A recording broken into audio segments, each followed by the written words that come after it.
Okay, so guys, we've had an opportunity to have a little bit of a fish, but now we're gonna take some time and go into the basics of lures. So Steve is gonna he's gonna talk to me and us about some differences in lures. So let's start off with you've got your tackle box. So what are some of the lures you have in your box, and what's the difference in them? Like, why do you have them? Like, what do you use them for? Good question. It really is a good question because there's a lot of sort of mystique, Mm. a lot of voodoo about about laws. So yeah, upshot is I'm here on holiday. Mm-hmm. So baggage limits and everything. So my fishing tackle takes up about half of my personal allowance. Ah, My okay. wife has her own allowance, of course, for the necessities. But yeah, so what I've done over the years, last 20 or 30 years, is to sort of reduce and condense Mm-hmm. what I feel I'm going to need to take with me, Mm. plus a few backups and spares and things like that. So, well, we're here in Antigua, so I'm fairly familiar with the types of fish that we're going to catch, Mm-hmm. or what I would hope to catch. Mm. I'm not necessarily, because I'm fishing with lures, I'm not necessarily fishing for stingray, Mm. which I know is your speciality. So I hope to catch snapper. Uh-huh. Yeah, I'm not fussy, any kind of snapper. Mm. They're good, hard fighters. Mm. Possibly tarpon, Mm. yeah, but I think bait's more effective Mm. for For tarpon, but you tarpon. can catch them on lures. Mm-hmm. Cavalli Mm. jacks.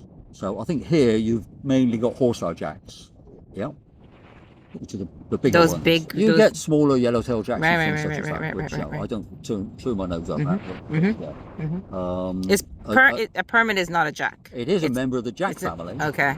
but you're very unlikely to catch them on the types of lures Oh, okay. that we tend to use. Mm.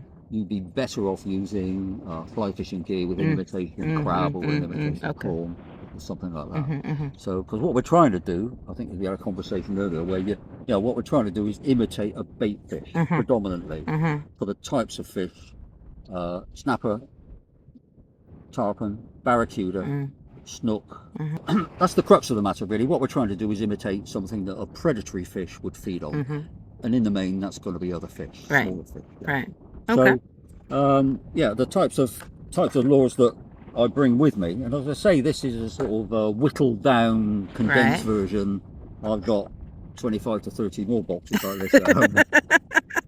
I'm a bit of a lure junkie. So yeah, most prey fish are sort of slim and 6 inches long and 4 to 6 inches long.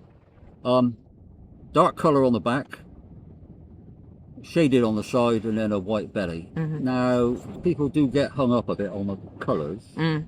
and my advice really would be to bring a range. Of colors. Yeah, Okay. because what works one day might not work the next. You've got that which is typically graded coloration, or that which is less so. Mm-hmm. There's a white back with a silver side and a white belly. These will all work at some point. At some point. So if you're not catching, it pays to sort of mix it up a bit. Mm-hmm. Go through the lures in your box. Pure silver with a holographic sheen to it. Mm-hmm. Yeah. Now you might be able to tell if you can get in nice and close. That's caught me a lot of fish. On this. So of all sorts. I have a lot of confidence in that little lure, and it runs about 6 inches deep. Okay. Yeah. The other thing to consider is, the difference between this one and this one. I mean, they're not massively different in the size, maybe an inch longer on this one, and it's certainly a deeper lure, and it's a heavier lure, but it has a bigger lip. Yeah. Means it will dive deeper. It will dive deeper. Yeah. And as long as you keep winding, it will stay deep. Okay. So that will dive to 4 feet, maybe. Okay. Easily. Cast it out. winding, and within a few seconds it will be down at the depth it was. No good in shallow water. Okay. Yeah. Okay. So that one is, because it will Okay. only dive to probably a foot maximum. Okay. 6 inches is where it likes to be. Okay.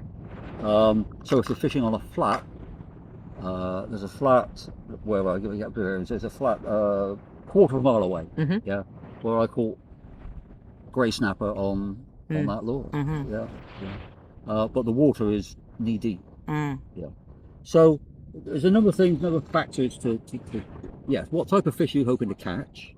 A big tough fish needs a big tough lure. Mm-hmm. Yeah. Is likely to be in slightly deeper water, maybe. Mm-hmm. So the depth is going to play a role. If you're fishing for smaller fish, smaller snappers for table fare, for instance, then yeah, you can something like this, or this, or these. You know, they will only dive maximum about a foot. Right. So you're not continually hooking weed and rocks, Right. or worst of all, losing lures. Right. So, Right.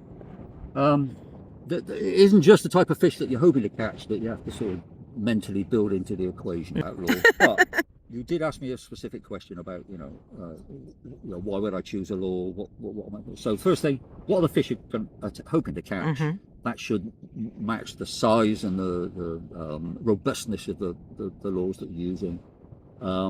And yeah, where are you fishing? So depth of the water, predominantly, I think is a key thing. If you're fishing off a jetty or a harbour wall or a rocky promontory where you know the water is several feet deep, or even deeper, could even be 30 feet deep, then you can maybe switch over to a metal lure. I haven't got any on me at the moment, but you can cast that out, let it sink, and then wind it back, impart some action to it, Right. so it looks like a fluttering bait fish. Right. But that's because you're expecting fish, particularly like snapper, that tend to live around On the rocks, bottom. Mm-hmm. So yeah, it's a friend of mine once said, and it's a great analogy, is look before you fish and think before you look. So think, right, what am I actually looking for? Okay. Yeah? And then transfer that to what have I got on my tackle box and how am I going to use it. So on the other side of the box, I've got some more lures, and on the face of it they may look similar. All of the lures in this box have the same sort of characteristic, and they all float. Yeah. You cast them out, and if you do nothing, they will just sit there. Yeah. And fish aren't likely to be attracted by what is essentially a piece of plastic or a piece of wood. Right. They probably see that every day. Right. What they want is some movement to excite them. And these three lures here, now they may look very similar, but I mean they're what they call mackerel pattern. Okay. They're painted to look like a small mackerel. Because a lot of fish eat mackerel. A lot of predatory fish eat mackerel. They're used to seeing that sort of Okay. So you've got poppers, sliders, which is what that one was. Yeah? Slider, yeah. And divers. Divers. Yeah, floating divers. Right. It's not going to do anything on its own. Okay. You can get lures that do.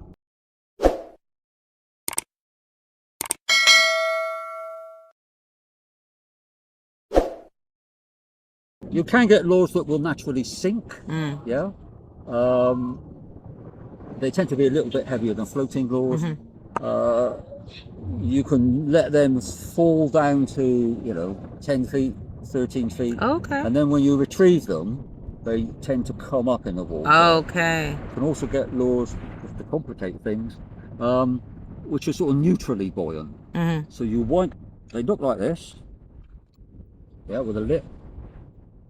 You wind them down, and then you stop winding, and they stay there. So they're suspending lures. Oh. Yeah. So you don't have to move them? You still have to move them, but the point with that is you can get them down maybe quite a ways. deeper than this, quite a maybe ways. 6, 7, 8 feet. Okay. Yeah. Stop winding, and they will suspend. So if you know you've got a piece of reef or rocky structure or something like that, you can get that lure down to where you think the fish might be, Mm. and give them a bit of an opportunity to, have a And good then look bring at them, it, and then bring them back and up. They Oh, tend, okay. if you wind slowly, They'll they come will and tend follow. to track, Mm. On a, I'll say, parallel level, but eventually they will start to come up. Yeah. Okay. Those are what we call hard lures. Mm-hmm. Plastic, wood, easy to see why they call them hard lures. We've got soft lures, Mm-hmm. soft plastics. And these people tend to think of soft plastics, come in a packet, and they're stick shaped or loosely fish shaped. When we call them soft plastics, they're very stretchy, Yeah. very malleable, very flexible. Mm-hmm. So when you're retrieving that, the paddle tail on the back there literally vibrates. You've got basically that same long, thin, fish shape. You could sort of suggest that that's a ballyhoo shape or whatever. But in any event, once again, these come in all sorts of colours. I did say I was a lure junkie, so that's just a bit bigger, different colour. I've used a slightly bigger hook on it, but you can get them in. So that's like a speckled glitter. And is there anything that so it's basically you go out one day, let's say you're going out fishing, and to choose a soft versus a hard, it's just Good question. your feel? Gut feeling. Yeah. Gut feeling? Oh yeah, Okay. possibly. But as I said before, think before you look. And Okay. So what you're looking for then is just stood on a beach or on a flat, or you're in the mangroves, or you're stood on a jetty, and you're thinking, right, let's give it a few minutes. Mm-hmm. Let's give it 30 seconds, a minute, Mm-hmm. and just sort of taking our surroundings. Mm-hmm. What are we seeing? Yeah. So I'm stood in the mangroves now. Mm-hmm. Standard mangroves behind me, and I'm wading up to my waist in water, Mm-hmm. and I'm thinking, right, what's out there? And I can see maybe patches of weed and a few rocks and stuff like that. And I'm thinking to myself, how you use one of those? You're probably gonna lose it. Exactly. It's not rocket science. The other thing that you're sort of looking at, as I say, is what structure might be out there. No, soft lures. That's a soft lure. Some people call that a shad, but it's soft, stretchy, springy. Soft lure. There's that's a soft lure. So it's The lobster. a baby lobster, or crawfish. Now they're actually designed to imitate a freshwater crawfish, but I know from wandering around on the flats at low tide, in amongst all the coral, crabs, baby lobsters, that's their sort of nursery area. Yeah. Mm. One thing you do have to be careful of if you're using some of these soft plastics. Now I don't know if you can see that, Shauna, but that's started to melt. Oh. Yeah. Can you see the? Okay. Some of these soft plastics react with other plastics. So usually you need to keep them in the packet that they came in. They don't react with each other. Okay. They're fine as a mixed bunch, yeah. Okay. And they don't react with the plastic that they came in. But the moment you put them with something else. I inadvertently just threw that in the box, and there you can see where it's melted because it's been against the plastic on the box. You'll probably see it's melted there. So you do need to be careful. But that, you mentioned permit earlier, that fished on a spinning rod, just sat, cast it out. If the permit are there, you'll see them. Their tails, have forked tails. Right. They grub around in the coral. Right. That will sit.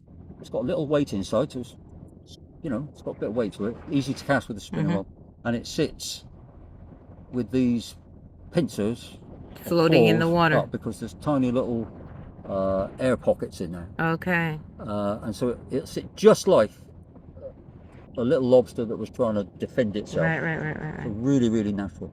Okay. All right. So that's lures. Yeah. That's lures that you have.